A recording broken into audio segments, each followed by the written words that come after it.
जय शनिदेव।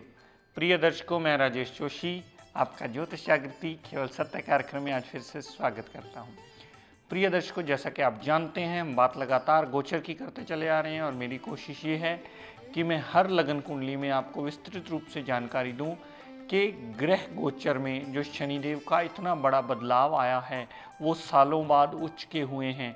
4 अगस्त 2012 को उसका हर लगन कुंडली में कैसा नेगेटिव या कैसा पॉजिटिव प्रभाव वो लेकर के आए हैं।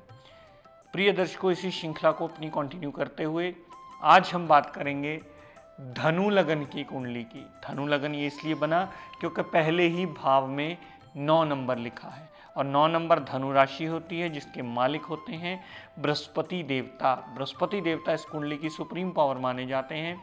वो अपने हिसाब से डिपार्टमेंट्स अच्छे या बुरे सब ग्रहों को बांटते हैं। तो बृहस्पति देवता ने धनु लगन की कुंडली में शनिदेव को दूसरे घर का मालिक बनाया, यानी धन कुटुंब वाणी का मालिक बनाया, और तीसरे घर का मालिक बनाया छोटे भाई बहन, छोटी मोटी यात्राएं, फजूल की मेहनत, फजूल की भागदौड़ का मालिक बनाया। लेकिन प्रिय दर्शकों, अष्टम टू अष्टम थ्योरी के मुताबिक शनिदेव इस लगन कुंडली में अति मारक ग्रह माने जाते हैं, क्योंकि लगन का लॉर्ड देवताओं में आता है, यानी देव गुरु माना जाता है, और शनिदेव दानवों में आते हैं। तो इस लगन कुंडली में शनि देवता का गोचर का भ्रमण जो 4 अगस्त से 11वें भाव में शिफ्ट किया है, वो आपको कैसा रिजल्ट देगा, आज मैं आपको इसकी विस्तृत जानकारी देता हूँ। प्रिय दर्शकों, ये बात समझ लीजिए कि इस लगन कुंडली में कभी भी किसी को भी शनिदेव अच्छा फल नहीं देने वाले, क्योंकि अष्टम टू अष्टम थ्योरी के मुताबिक वो अति मारक ग्रह माने जाते हैं। तो उनका 11वें भाव में आना बहुत रेयर केस होगा जिसमें वो पॉजिटिव फल देंगे, अन्यथा वो किसी को पॉजिटिव फल देंगे ही नहीं। हाँ, सिर्फ एक योग बनता है कि धन का मालिक लाभ में या लाभ का मालिक धन में आ जाए, तो थोड़ा बहुत फायदा देता है, अन्यथा शनिदेव एक मारक ग्रह हैं, वो ज़्यादा आपको दिक्कत परेशानियां देते ही मिलेंगे। क्यों? क्योंकि शनिदेव एक ऐसे प्लैनेट हैं जिनको गुरु ग्रह ने पदवी तो अच्छी दी है, यानी मेहनत का डिपार्टमेंट दिया है और धन कुटुंब वाणी का डिपार्टमेंट दिया है, लेकिन इस कुंडली में मारक ग्रह होने की वजह से जिस भाव में जाएंगे उस भाव को दिक्कत परेशानियों में ही करेंगे, और जहां दृष्टि डालेंगे वो भाव भी सदैव परेशानियों से ही भरा होगा। तो दर्शकों, शनिदेव 11वें भाव में प्लेस्ड होने से या 11वें भाव में गोचर का भ्रमण का प्लेसमेंट आने से वो 11वें भाव संबंधी हमें सदैव परेशानी देते मिलेंगे। बड़े भाई बहन से दिक्कत परेशानी आएगी, फाइनेंस संबंधी भी छोटी मोटी परेशानी आ सकती है, सिर्फ छोटी मोटी हेल्थ प्रॉब्लम जो होगी उसमें थोड़ी सी राहत अवश्य दे सकते हैं। वो सबसे बड़ा मुख्य कारण होगा कि दूसरे भाव का मालिक का 11वें आना या 11वें भाव के मालिक का दूसरे आना, वो थोड़ा सा एक लाभ का योग कहीं ना कहीं बनाता है। तो छोटी मोटी हेल्थ प्रॉब्लम होगी तो वो फारक अवश्य होगी, और कहीं ना कहीं से किसी का रुका हुआ धन होगा तो वो आगमन का रास्ता बनाएगा। लेकिन ये सिर्फ उनके लिए होगा जिनकी प्लेसमेंट बहुत ज़्यादा अच्छी होगी, सिर्फ उनके लिए कुछ परसेंट ये देंगे योग, अन्यथा ज़्यादा ये योग नेगेटिविटी ही लेकर के आएंगे। यहाँ से शनिदेव ने जितनी दृष्टि लगन पर डाली, तो हेल्थ में प्रॉब्लम्स, पर्सनैलिटी में प्रॉब्लम्स, ज़रूरत से ज़्यादा हार्डवर्क होना, वाणी का कभी कभी गलत इस्तेमाल हो जाना, परिवार का पूर्ण साथ ना देना, और फाइनेंस के पीछे जितना इंसान भागता है वो उससे 2 कदम आगे ही रहता है। यहाँ से शनिदेव ने जितनी दृष्टि पंचम भाव पर डाली, पंचम भाव पर डाली हुई दृष्टि पेट से प्रॉब्लम देगी, पेट में प्रॉब्लम्स देंगी, अनसर्टेन लॉस दे सकती है, लव रोमांस में नाकामयाबी दे सकती है, विल पावर और मेमोरी पावर को वीक करके जातक की मुश्किलों को कई गुना बढ़ा सकती है। अगर ये स्टूडेंट की पत्री है या किसी छोटे बच्चे की पत्री, तो उसकी मेमोरी में भी दिक्कत परेशानियां अक्सर हमें देखने को मिल सकती हैं। यहाँ से शनिदेव ने जितनी दृष्टि 8वें भाव पर डाली, तो हर कार्य में बिना कारण के ही ऑब्स्टेकल्स खड़ी करके, हर कार्य में टेंशन खड़ी करके हर कार्य को डिले करना, ससुराल पक्ष से भी ना बनना, अनसर्टेन लॉस होने का योग बनाना, मेंटली डिस्टर्ब करना, ऐसी स्थितियां शनिदेव गोचर के भ्रमण करते हुए 11वें भाव में जातक के लिए अवश्य पैदा कर देंगे। क्यों? क्योंकि शनिदेव एक मारक ग्रह है और बहुत कम अच्छा रिजल्ट देने के किसी स्पेशल योग में आ जाएं तो बनेंगे, अन्यथा इस लगन कुंडली में शनिदेव कभी अच्छा फल देते ही नहीं, क्योंकि ये लगन कुंडली देवता की है और शनिदेव दानवों में आते हैं और इस पर कोई विपरीत राज्यों की थ्योरी भी एप्लीकेबल नहीं होती। इस वजह से शनिदेव का प्रभाव सदैव नेगेटिव ही रहता है। लेकिन प्रिय दर्शकों, एक बात याद रखिएगा, इस लगन कुंडली में शनि चाहे जिस भी मर्जी भाव में पड़े हों, जैसी भी मर्जी अवस्था में हो, जितनी भी मर्जी डिग्री के हों, लेकिन किसी भी जातक को किसी भी कीमत पर नीलम रतन धारण नहीं करवाया जाता, क्योंकि नीलम रतन धारण करने का मतलब है जातक को मृत्यु तुल्य कष्ट तक देना, जातक का हार्डवर्क, छोटी यात्राएं इतनी बढ़ा देना कि जातक उसमें खपता ही चला जाता है। इसका सबसे मुख्य कारण एक और ये भी है प्रिय दर्शकों कि शनिदेव इस लगन कुंडली के मारक ग्रह तो हैं ही हैं, लेकिन शनिदेव एक क्रूर ग्रह भी हैं। शनिदेव एक ऐसे ग्रह हैं जिनको पापी और क्रूर ग्रहों की कैटेगरी में माना जाता है।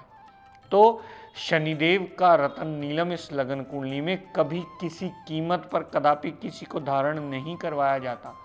ये सोच के धारण करवा लेना या ये सोच के कोई अगर आपको रिकमेंड कर दे कि आपके धन का आगमन बढ़ा देगा, आपका परिवार साथ देने वाला होगा, तो ये सबसे बड़ी भूल होगी। इस लगन कुंडली में शनिदेव का रतन नीलम सदैव वर्जित माना जाता है और शनिदेव का गोचर का भ्रमण 11वें भाव में आया हुआ 11वें भाव संबंधी भी ऑब्स्टेकल्स देगा, लगन पर दृष्टि डाल के भी ऑब्स्टेकल्स बढ़ाएगा। यहाँ से जितनी दृष्टि पंचम भाव पर डाली तो पंचम भाव संबंधी भी टोटली नेगेटिव रिजल्ट देगा। यहाँ से शनिदेव ने जितनी दृष्टि अष्टम भाव पर डाली तो वहाँ से भी बिना कारण के ऑब्स्टेकल्स खड़ी करता ही मिलेगा। इस लगन कुंडली में इस लगन के जातकों को सदैव शनिदेव का पाठ पूजन करना, शनिदेव का दान करना, शनिदेव के मंदिर जाना, शनिदेव की उपासना करना, शनिदेव के आगे तेल चढ़ाना, अमावस्या को व्रत करना सदैव लाभान्वित करेगा। इस जातक को कभी भी शनिदेव का काला रंग नहीं पहनना चाहिए। वो इस लगन के जातकों के लिए सदैव वर्जित माना जाता है, क्योंकि काला रंग अगर बॉडी में जाता है या आप काला कपड़ा पहनते हैं, वो सदैव नेगेटिविटी और छोटी यात्राएं बढ़ा करके जातक की वाणी को उग्र करके धन का अभाव भी रखेगा और जातक की परिवार में ही अपने ही परिजनों से लड़ाई होती रहती है। तो ये बात सदैव आपको स्मरण रखनी होगी। इस लगन के जातक को कभी भी शनिदेव का रतन नहीं पहनना है, शनिदेव के रंगों से सदैव से परहेज करना है। जहाँ जहाँ शनिदेव जाते जाएंगे उस भाव के संबंधी वो सारे नेगेटिव रिजल्ट ही देते चले जाएंगे, क्योंकि इस लगन कुंडली में शनिदेव एक मारक ग्रह हैं। और मारक ग्रह की डेफिनेशन मैंने बहुत पहले भी आपको समझाई थी, दोबारा इसको रिपीट कर देता हूँ ताकि आपको समझ में आ जाए और पक्की हो जाए। योग कारक ग्रह वो होता है जो जहाँ बैठे, जहाँ देखे, जहाँ जाए उस घर की वृद्धि कर दे। अगर योग कारक ग्रह 6, 8, 12 में बैठेगा तो अपनी दशा अंतरदशा में उन घरों की वृद्धि कर देता है, वो और अशुभ हो जाता है। मारक ग्रह की डेफिनेशन ये होती है कि जहाँ बैठना, जहाँ देखना, जहाँ जाना उस घर को खराब कर देना। तो इस लगन कुंडली में शनि एक मारक ग्रह है, जहाँ भी भ्रमण करता चला जाएगा अपने गोचर में, वहाँ वहाँ वो उस राशि का नुकसान करता चला जाएगा। जिस जिस राशि, जिस जिस भाव पर वो दृष्टि डालेगा उसके संबंधी भी टोटली नेगेटिव रिजल्ट ही मिलेंगे। तो बात प्रिय दर्शकों समझने की हो गई। इस लगन कुंडली में इसके दो पहलू नहीं बनते। सबसे मुख्य कारण उसका ये है क्योंकि शनिदेव इस लगन कुंडली में योग कारक ग्रह नहीं है जो अच्छा रिजल्ट देने में बाध्य होंगे या उस पर कोई थ्योरी एप्लीकेबल होगी। इस लगन कुंडली में शनिदेव सदैव एक मारक ग्रह की पदवी लेकर के बैठे हैं और मारक ग्रह सदैव अपना मार्कित्व देता ही मिलेगा। तो शनिदेव का 11वें भाव में आया हुआ भ्रमण सदैव आपको नेगेटिव रिजल्ट देगा। अगर किसी विद्वान ने जो पूर्ण ज्ञान न रखता हो, आपको ये कह दिया कि वो लाभ में उच्च का होने वाला है और आपको लाभ देने वाला है, तो समझ लीजिएगा अभी उसकी विद्या ही पूरी नहीं हुई है। वो इस लगन कुंडली में कभी किसी कीमत पर लाभ नहीं देने वाला, वो सदैव लाभ का नुकसान करने वाला है, क्योंकि इस लगन कुंडली में वो एक मारक ग्रह है और मारक ग्रह का उच्च होना उसके मार्कित्व में बढ़ोतरी करता है, उसके संबंधी एडवांटेज नहीं देता। ये एक मूल नियम है एस्ट्रोलॉजिकल गाइडेंस का, जिसमें हम गोचर पढ़ रहे हैं। वो अगर आप समझ जाते हो तो गोचर का सही विवेचन इजीली इस अच्छे ढंग से कर पाओगे। तो शनिदेव का गोचर का भ्रमण 11वें भाव में होने से 11वें भाव का भी नुकसान होगा, लगन पर जो तीसरी दृष्टि डाली उसका भी नुकसान होगा, पंचम भाव पर जो 7वीं दृष्टि डाली उसका भी नुकसान होगा, जो 8वें भाव पर दशम दृष्टि शनिदेव ने डाली उसका भी नुकसान ही होता सदा आपको मिलेगा। उच्च का होने का मतलब प्रिय दर्शकों ये नहीं होता कि सबके लिए बराबर हो गया। हर कुंडली में वो कितना कारक है, हर कुंडली में वो कितना मारक है, और जिस कुंडली में वो योग कारक है वो कितना बल लेकर बैठा है। अब आप गौर से देखेंगे तो बहुत से लोग सही आपको गोचर डिफाइन करते मिलेंगे जो पहले बहुत गलत तरीके से कर रहे थे, लेकिन अब उन्हें ये समझ में आ गया है और आम जनता को भी समझ में आ गया है, हर जातक को समझ में आ गया है कि आपकी जन्म कुंडली ही गोचर का आधार है। अगर जन्म कुंडली में ग्रह खराब हो गया तो कभी किसी कीमत पर वो गोचर में अच्छा फल देने के काबिल बनेगा ही नहीं। आप में से जो बहुत सारे लोग फ़ोन कॉल्स करते हैं तो जो बताते हैं कि सर ये तो सत्य बात है कि हमारा ग्रह अच्छे भाव में मूव किया, हम तो ये सोचते थे कि अच्छा होगा, लेकिन हमारी नेटल चार्ट में ख़राब पड़ा है तो हमें तो कोई अच्छा फल मिलता ही नहीं। जब आप हमें ये फीडबैक देते हैं, हमें जब सही सत्य का पता चलता है कि आप सत्य जान चुके हैं, तो हमें बड़ी खुशी होती है कि सही गोचर को आपको पढ़ना आ गया, सही गोचर को समझना आ गया, ताकि अब आपको दिक्कत परेशानियां ना आए और सही रेमेडियल मेजर आप अडॉप्ट करके अपना जीवन यापन सुखमय बनाने में वो उपाय किया हुआ आपका मददगार ज़रूर सिद्ध होगा। गोचर एक बहुत इम्पॉर्टेंट रोल प्ले करता है, लेकिन वो एक ही लगन कुंडली हो, एक ही भाव में मूव किया हो, लेकिन सबके लिए कभी किसी कीमत पर बराबर नहीं होता। हर एक का बलाबल अलग होता है, हर एक के रिजल्ट्स अलग अलग होते हैं।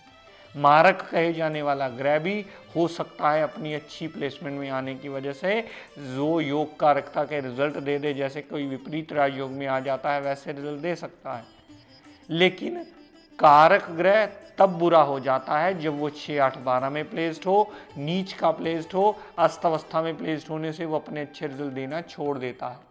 साथ में जब भी ग्रह गोचर पड़े तो नेटल चार्ट में सबसे पहले उस ग्रह का डिग्री वाइज बलाबल देखें, ताकि आपको पता चले कि वो गोचर में अगर मूव किया है तो आजीवन आपके लिए उतने डिग्री का ही उसमें बलाबल रहने वाला है, वो उतने डिग्री के ही फल आपको देने वाला है। उसकी गोचर में रोज़ डिग्री बदलने से आपके फलों में बदलाव नहीं आएगा, आपके लिए उतने डिग्री का ही आजीवन वैसे ही चलने वाला है। तो प्रिय दर्शकों, गोचर आपको स्वयं अप्लाई करना है। गोचर आपकी नेटल चार्ट पे आधार होकर के आपका अप्लाई करना है। गोचर में सबसे पहले ये देखना है कि ग्रह कारक है या मारक है। नहीं समझ में आता, किसी विद्वान की मदद लीजिए, उसके बाद ये निर्णय कीजिए। तो प्रिय दर्शकों, आज अपनी वाणी को यही विराम देता हुआ हम सब के लिए मंगल कामना करता हुआ शनिदेव से ये प्रार्थना करता हूँ कि हे शनिदेव, हम सब पर अपनी कृपा दृष्टि, दया दृष्टि सदैव बनाए रखें।